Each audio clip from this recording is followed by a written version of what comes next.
नमस्कार। संविधान की इस कक्षा से पहले अपन बेसिक इंट्रोडक्शन कल कर चुके हैं।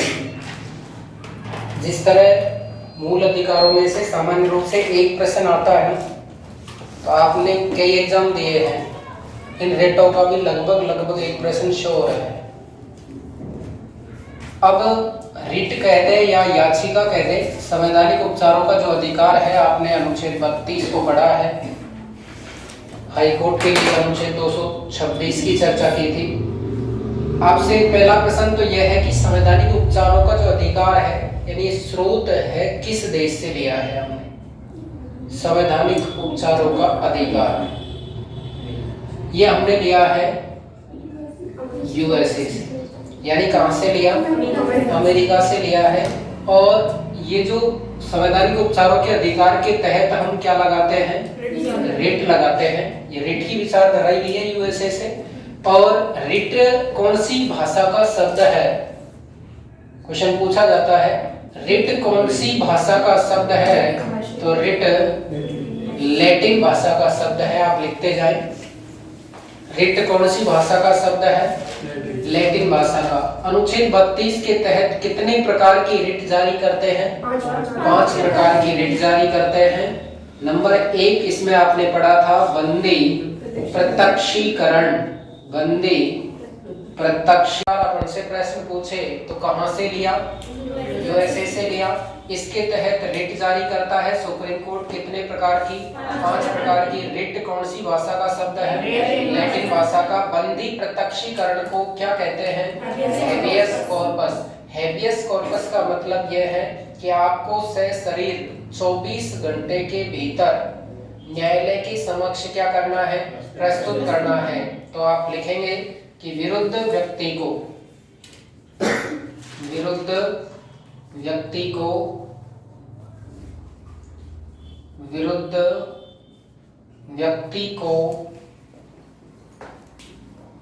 न्यायालय के समक्ष सशरीर प्रस्तुत करना।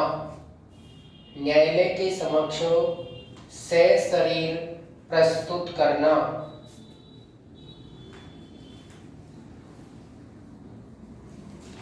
इसका उद्देश्य लिखेंगे आप। उद्देश्य यानी इस रिट का उद्देश्य क्या है? तो इसमें लिखना विरुद्ध व्यक्ति को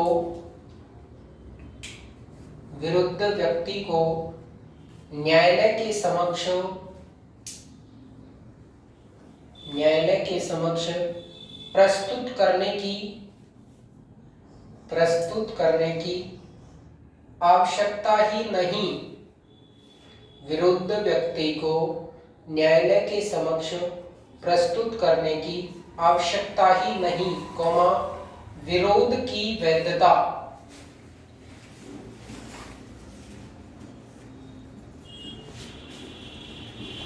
विरोध की वैधता और अवैधता की जांच करना ही। वैधता और अवैधता की जांच करना ही इसका उद्देश्य है। वैधता और अवैधता की जांच करना ही इसका उद्देश्य है। नोट डाल के लिखना, इस रिट का प्रयोग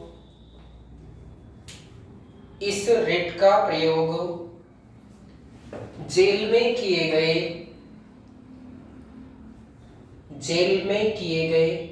अमानवीय बर्ताव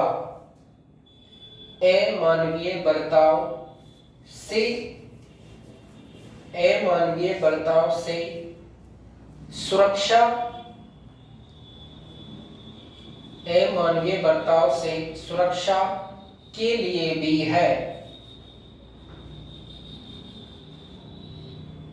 अमानवीय बर्ताव से सुरक्षा के किसकी?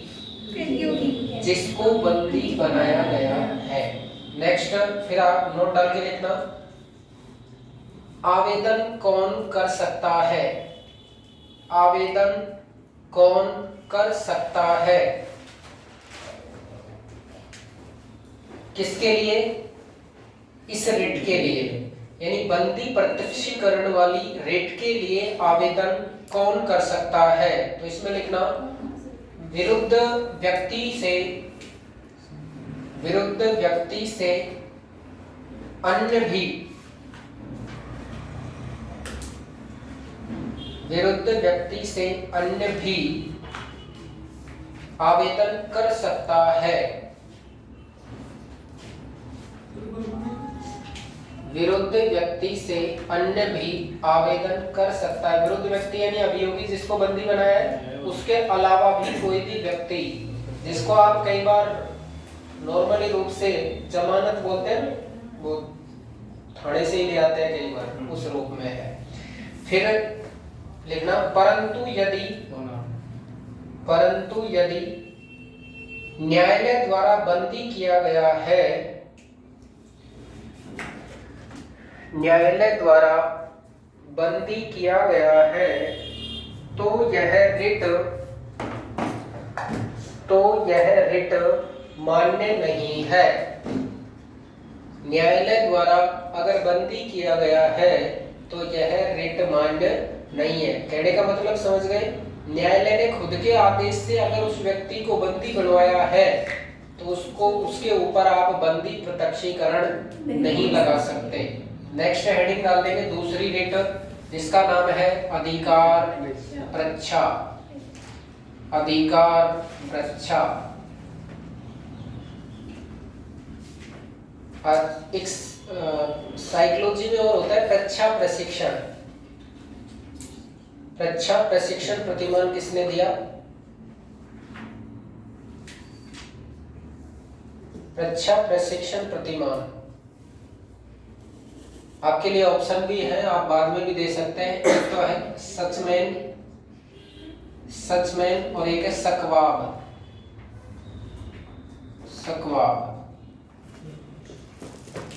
नेक्स्ट लिखेंगे अधिकार प्रच्छा। इस रिट को लैटिन नेम क्या है इसका? वेरी गुड, क्वा, QUO,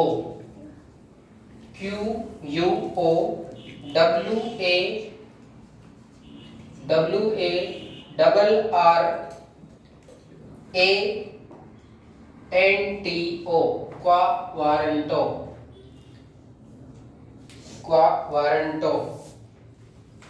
इसमें लिखेंगे आप अपना प्राधिकार क्या है? अपना प्राधिकार क्या है? इसका अर्थ हो जाएगा ये क्वारंटो का अर्थ क्या है? अपना प्राधिकार क्या है। इसमें लिखना सार्वजनिक पद पर अवैध रूप से अगर कोई व्यक्ति बैठा है, सार्वजनिक पद पर अवैध रूप से अगर कोई व्यक्ति बैठा है,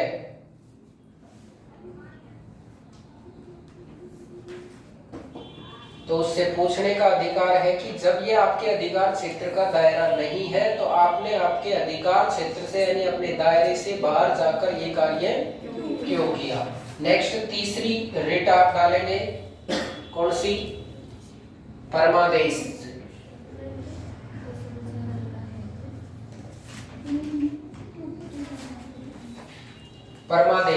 परमादेश का लैटिन नेम क्या है? Very good, mandamus.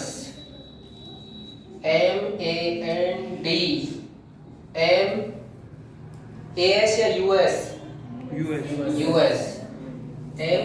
MANDMUS, mandamus.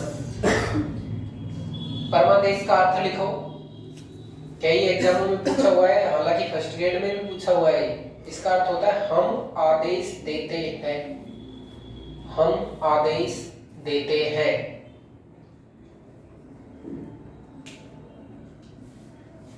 ये किसके लिए है भाई? किसी भी अधिकारी या कर्मचारी को नियंत्रित करने के लिए। तो लिखना नियंत्रण के लिए। नियंत्रण के लिए, नियंत्रण किस पर डैश करके लिखेंगे? सार्वजनिक अधिकारी। सार्वजनिक अधिकारी, उसको नियंत्रित करने के लिए ये आदेश डाला जाता है, परमादेश। डैश करके लिखना, लोक अधिकारियों को कर्तव्य पालन हेतु। समझ में आ गया इसका उद्देश्य क्या है? लोक अधिकारी अपने कर्तव्य का पालन करें, सही समय पर कार्य करें। अगर नहीं करेंगे तो आपको क्या दिया जाएगा? जो आदेश दिया जाएगा उसी का ही नाम क्या होगा? परमादेश। नोट डाल के लिखना, निजी व्यक्ति या निजी संस्था के खिलाफ नहीं, निजी व्यक्ति या निजी संस्था के खिलाफ नहीं, निजी व्यक्ति या निजी संस्था के खिलाफ नहीं। नेक्स्ट, भारत के राष्ट्रपति या राज्यपाल के विरुद्ध नहीं, यानी अधिकार, ये जो परमादेश रिट है ये राष्ट्रपति और राज्यपाल पर लागू नहीं होती है। भारत के राष्ट्रपति या राज्यपाल के विरुद्ध नहीं। नेक्स्ट, मुख्य न्यायाधीश के विरुद्ध नहीं, यानी उच्च न्यायालय का न्यायाधीश है और आप उसी के खिलाफ आदेश लगा देते हैं परमादेश रिट, उनके खिलाफ नहीं लगेगी। नेक्स्ट, ऐसे विभाग जो गैर संवैधानिक है, ऐसे विभाग जो गैर संवैधानिक है, तो गैर संवैधानिक विभागों के खिलाफ भी परमादेश रिट काम नहीं करेगी। बात समझ में आ गई यहाँ तक की? तीसरा, चौथा पॉइंट क्या है अपना? प्रोहिबिशन, प्रतिषेध,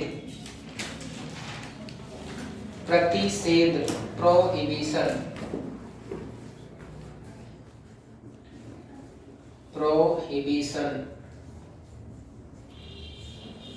मॉडल भरने के लिए आएगा तो क्या लिखेंगे उसमें हम? प्रोहिबिशन, फॉरबिडन अगर आता है तो उसमें क्या आएगा?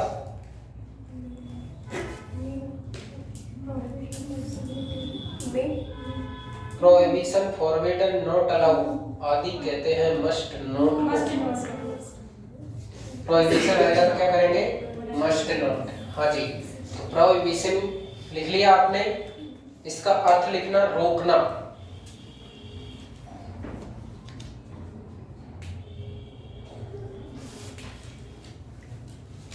रोकेगा कब? कार्रवाई से पहले नहीं, कार्रवाई के बाद नहीं, कार्रवाई के दौरान। तो लिखो कार्रवाई के दौरान, कार्यवाही के दौरान, कार्यवाही के दौरान लिख दिया। नेक्स्ट लिखना, हायर कोर्ट लोअर कोर्ट को, हायर कोर्ट लोअर कोर्ट को केस को रोकने का क्या देता है? आदेश। हायर कोर्ट लोअर कोर्ट को केस को रोकने का आदेश देता है। इसमें लिखना उद्देश्य, इसे किसी उच्च न्यायालय द्वारा, इसे किसी उच्च न्यायालय द्वारा अधीनस्थ न्यायालयों को, उच्च न्यायालय द्वारा अधीनस्थ न्यायालयों को या अधिकरणों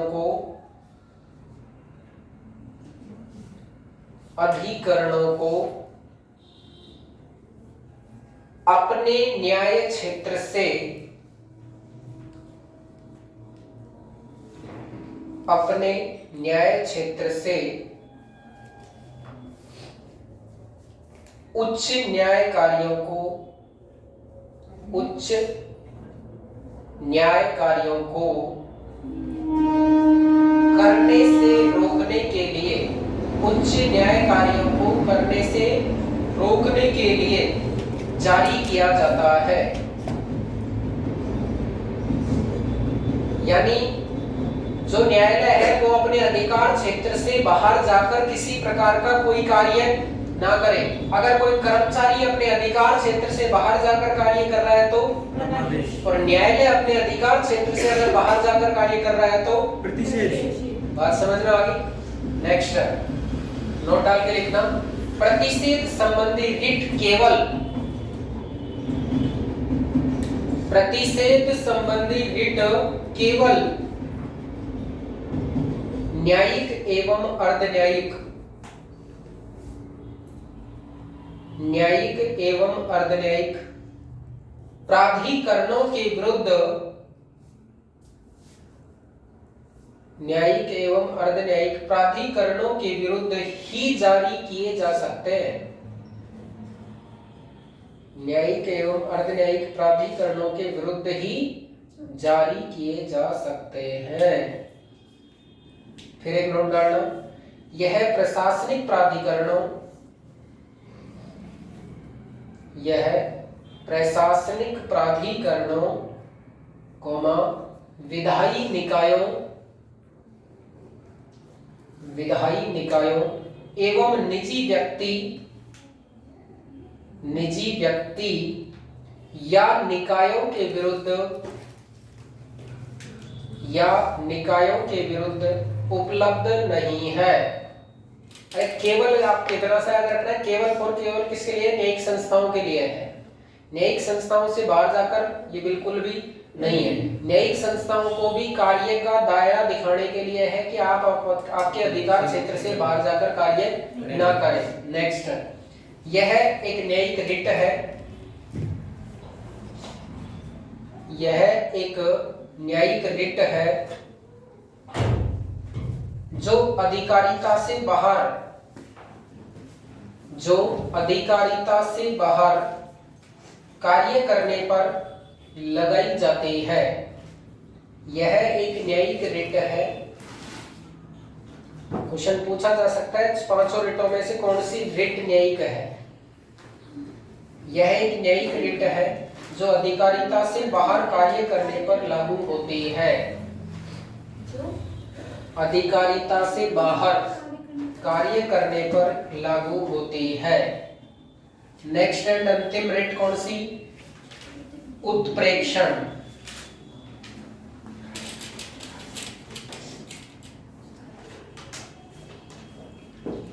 उत्प्रेक्षण, इसका लैटिन नेम क्या है?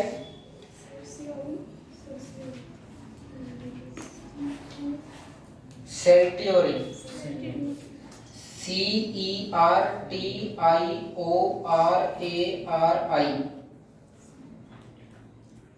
लैटिन नेम लिखेंगे उत्प्रेषण का, सेर्टियोरी, सेर्टियोरी, सेर्टियोरी।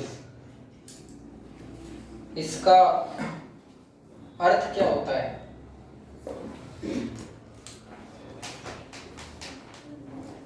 लिखेंगे प्रमाणित होना,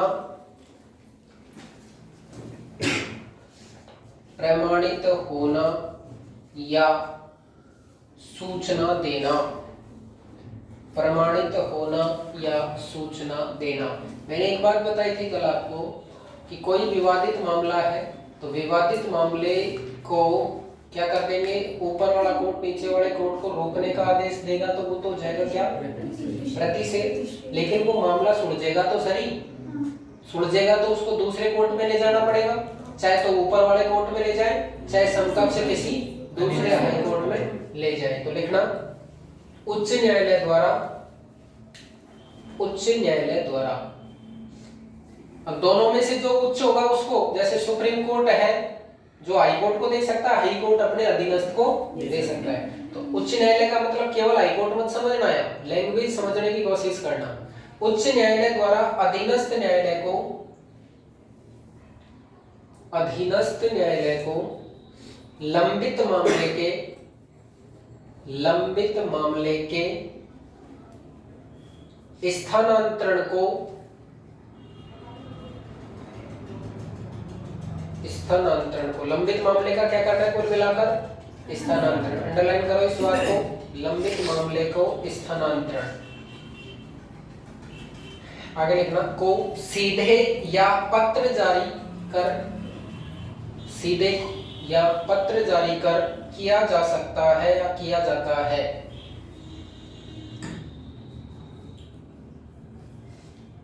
नोट डाल के लिखना। यह प्रतिषेध को हटाकर निवारक का कार्य करता है।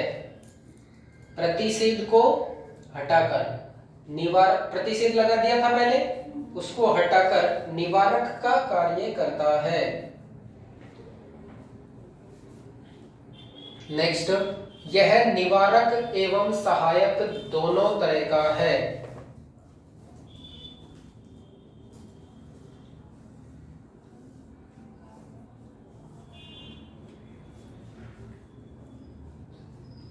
तो ये भी न्यायिक है या नहीं है, मेरे को ये बताओ।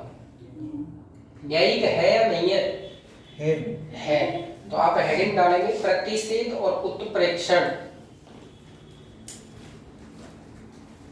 प्रतिषेध और उत्प्रेक्षण में समानता और अंतर। समानता और अंतर यानी प्रतिषेध और उत्प्रेक्षण में क्या समानता है और क्या अंतर है। सबसे पहले लिखेंगे नंबर 1, दोनों रिट न्यायिक प्रकृति की है। दोनों रिट न्यायिक प्रकृति की है।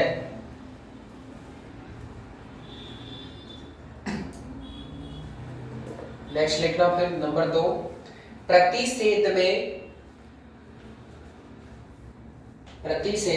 वरिष्ठ न्यायालय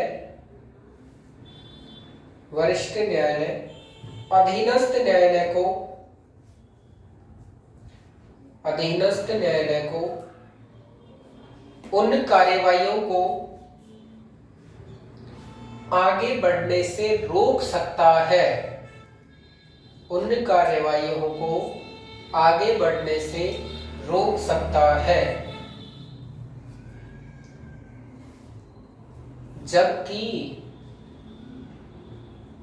जबकि उत्प्रेक्षण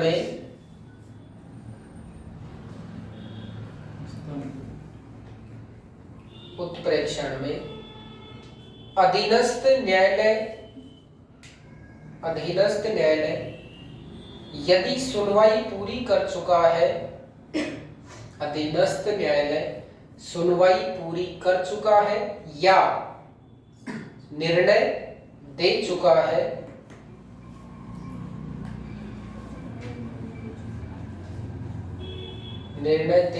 है, तो उक्त कार्यवाहियों को रद्द करना है।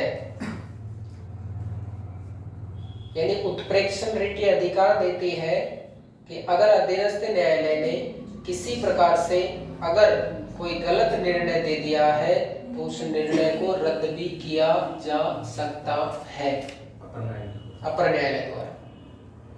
नेक्स्ट, प्रतिषेध का उद्देश्य त्रुटि रोकना है, सुधारना नहीं। प्रतिषेध का उद्देश्य त्रुटि को रोकना है, सुधारना नहीं।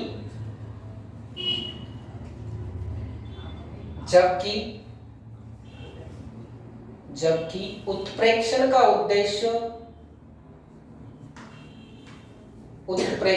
उद्देश्य त्रुटि को सुधारना है।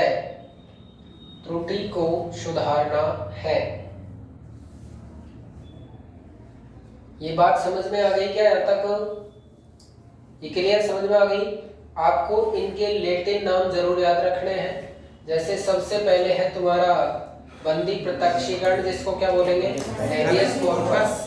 अधिकार प्रत्यय अगर थोड़ा सा दिमाग लगाएंगे तो याद हो जाएगा ऑटोमेटिक ही। को वारंटो।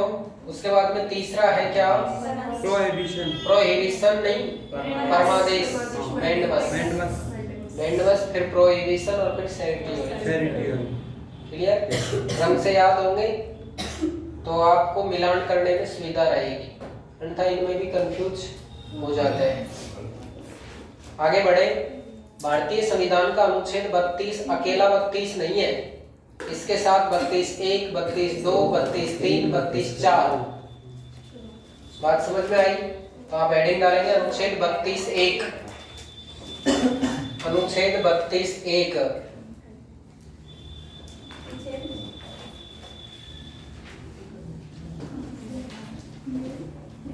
अनुच्छेद 32 एक में लिखे ना आप डैश करके, एसपी में जाने का अधिकार, सुप्रीम कोर्ट में जाने का अधिकार, ये 32 एक में है।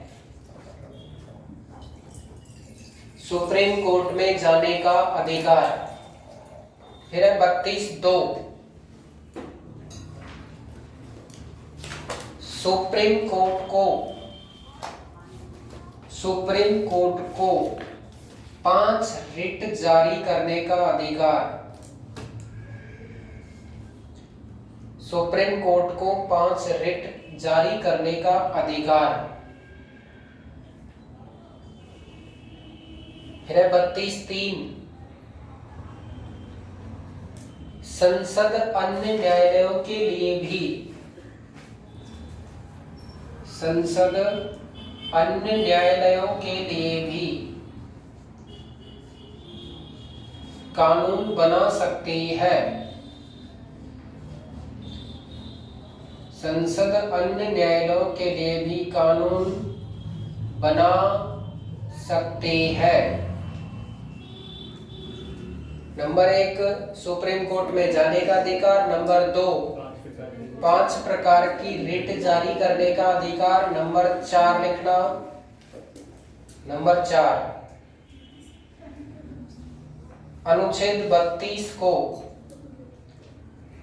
अनुच्छेद 32 को समाप्त नहीं किया जा सकता।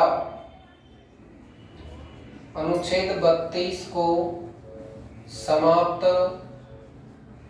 नहीं किया जा सकता, सिवाय लिखना, सिवाय संविधान के अनुसार,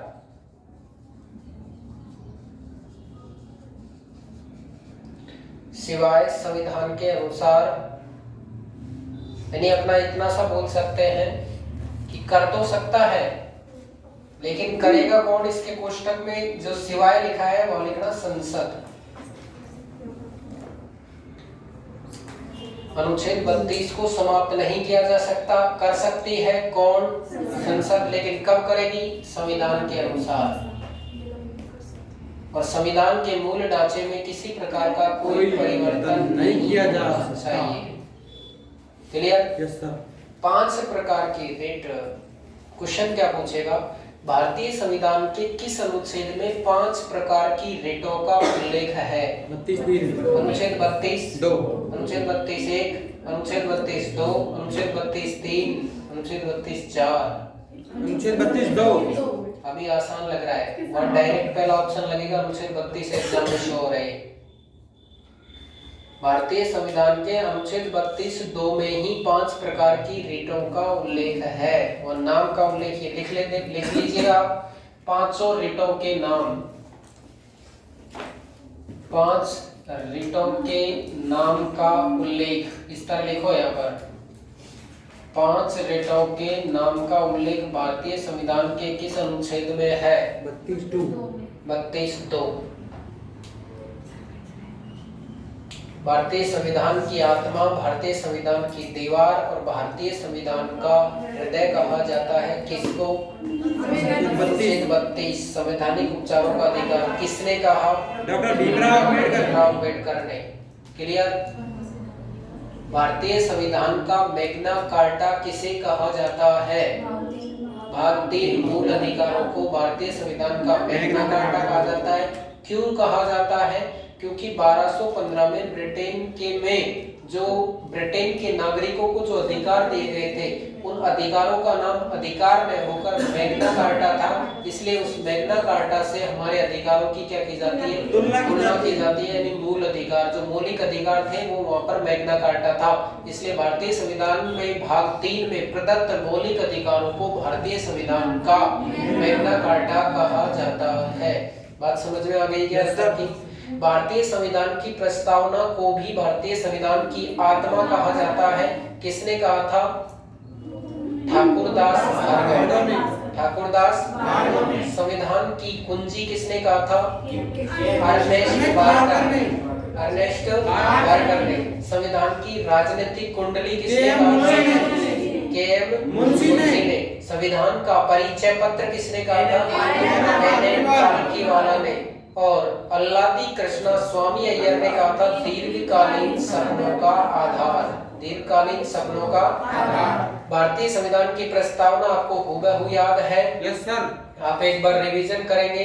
हम भारत के लोग भारत को संपूर्ण प्रभुत्व संपन्न समाजवादी धर्मनिरपेक्ष लोकतांत्रिक गणराज्य बनाने के लिए तथा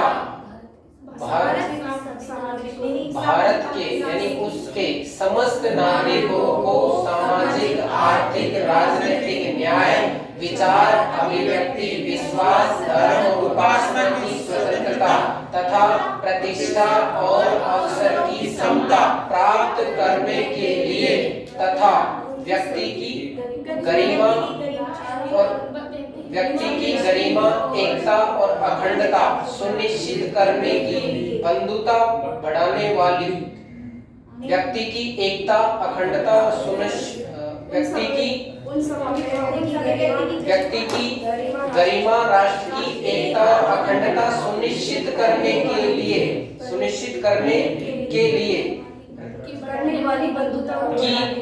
करने वाली बंधुता बढ़ाने के लिए तथा उन सब में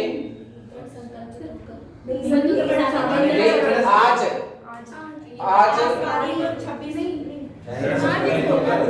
इस संविधान सभा में आज तारीख 26 नवंबर 1949 मिति मार्च शुक्ल सप्तमी संवत 2006 विक्रमी को एतद द्वारा इस संविधान को अंगीकृत अधिनियम और आत्मार्पित करते हैं। दोबारा एक बार रिवीजन करेंगे। हम भारत के लोग भारत को संपूर्ण प्रभुत्व संपन्न समाजवादी धर्मनिरपेक्ष लोकतांत्रिक गणराज्य बनाने के लिए तथा देश के समस्त नागरिकों को सामाजिक आर्थिक और राजनीतिक न्याय विचार अभिव्यक्ति विश्वास धर्म और उपासना की स्वतंत्रता तथा व्यक्ति की प्रतिष्ठा और अवसर की समता तथा उन सब में व्यक्ति की गरिमा राष्ट्र की एकता और अखंडता सुनिश्चित करने वाली बंधुता बढ़ाने के लिए दृढ़ संकल्पित होकर आज इस संविधान सभा में आज तारीख 26 नवंबर 1949 मिति मार्च शुक्ल सप्तमी संवत 2006 विक्रमी को एतद द्वारा इस संविधान को अंगीकृत अधिनियमित और आत्मार्पित करते हैं। भारतीय संविधान का अनुच्छेद 32(1) सुप्रीम कोर्ट में जाने का अधिकार देता है। अनुच्छेद 32(2) 5 प्रकार की रिटों का उल्लेख करता है। अनुच्छेद 32(3) क्या करने का अधिकार? संसद क्या कर सकती है? अन्य न्यायालयों के लिए, not supreme court not high court, अन्य न्यायालयों के लिए कानून बना सकती है। अनुच्छेद 32(4) मूल अधिकारों को संवैधानिक उपचारों के अधिकार को समाप्त नहीं किया जा सकता। कर सकती है केवल कौन? लेकिन किसके अनुसार? संविधान के अनुसार। यानी संविधान का वह भी पालन करना पड़ेगा। संविधान का मूल ढांचा प्रभावित नहीं होना चाहिए। क्लियर? Yes sir. अब बात समझ में आ गई? यस।